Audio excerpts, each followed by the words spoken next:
Yes, without technical difficulty, any session is a waste of time. Sorry, that was actually intentional. We did it to just warm you guys up. So, good morning, everyone. Let's compete with Lukthai one more time. Good morning, everyone. Thank you, thank you. Thank you for everyone for coming from such long distance. And we apologize for ones that we could not manage to give accommodation. We had exceptional level of interest for the summit, which is really great to see for us. In 2035, how would Bangladesh look like? You'll all be here again. My successor is going to be here presenting. That will be the 10th investment conference for us. And in that conference, we will not be talking about a rising economy, but we'll be talking about a regional manufacturing powerhouse, a country that's connecting east to the west, a bridge that connects Himalayas to Bay of Bengal, a manufacturing hub that is infested by global investors and local investors who are now exporting to the rest of the world. That vision, that imagination is what's driving us today. But it all started actually about 8 months ago. So today, the expectations are very high. The young population of our country, they're global. Unlike us, they're used to tweeting, they're used to looking at TikTok and looking at Singapore and Bangkok, so they don't want Dhaka to be Dhaka 2.0, they actually want Dhaka to become Singapore and Bangkok in 5-10 years' time. So how do we get there? That's the expectation we have. How do we get to Singapore and Bangkok within 5-10 years? How do we unlock the energy that we got during the August Revolution? How do we harness that energy and convert it into employment generation and industrialization? The story for Bangladesh was always there. A lot of you already know about it. We have 180 million domestic market.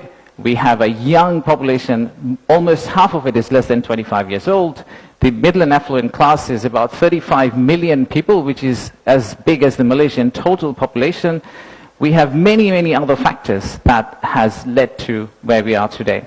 And actually, I must say that there are companies who have been here for more than 100 years and have made exceptional returns compared to the global markets. So if you look at some of these companies who have actually operated in Bangladesh for a long, long time, the returns they have got in Bangladesh is actually significantly higher than the global average. So that's today. That's today. So what's tomorrow? How do we go from here to the vision we have for 2035? So this $180 million story, or 180 million people story, is not enough.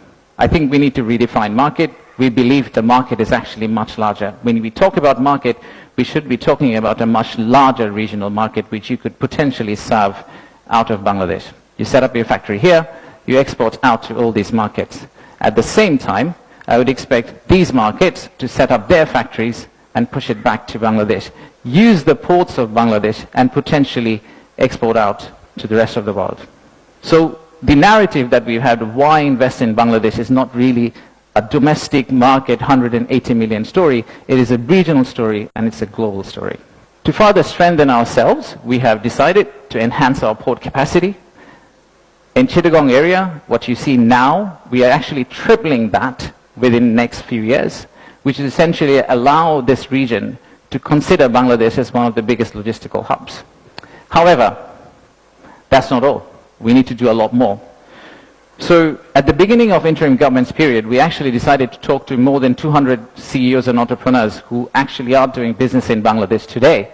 And we wanted to understand how can we convert our critics into our ambassadors. They are the only ones who could potentially bring business for us.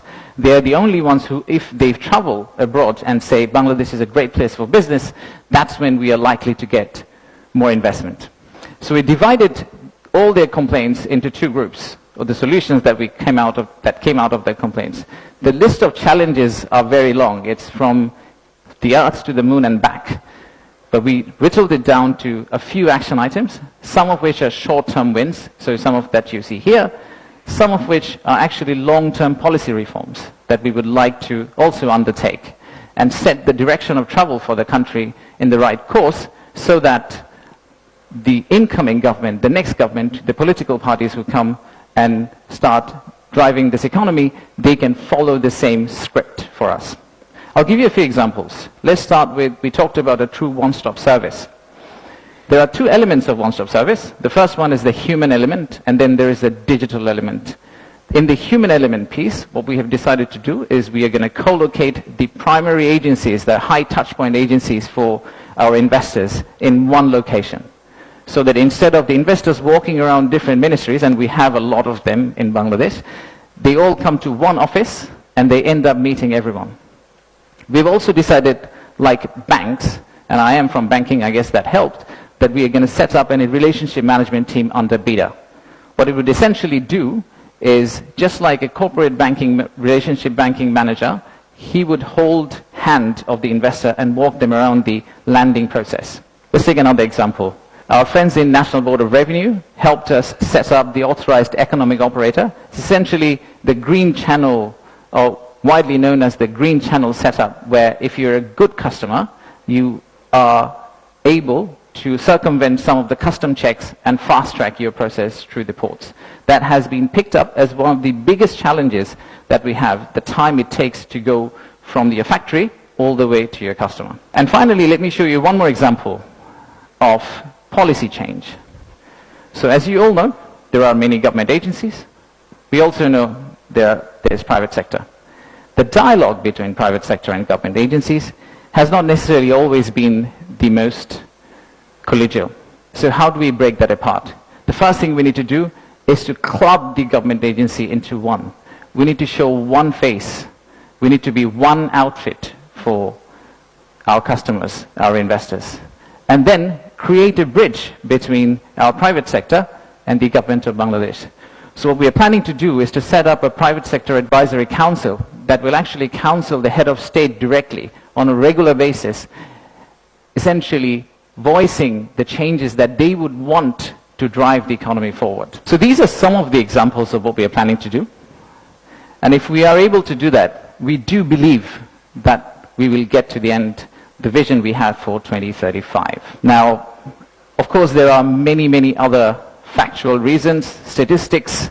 If you really think about investing in Bangladesh, think about investing in Bangladesh because of the transformational journey you're going to be part of. For the odd mixture of warmth and resilience our people have, and our century-old culture paired with the shared values that we have with you. So I rest my case here. Thank you very much for coming, and enjoy the rest of the day. Thank you all.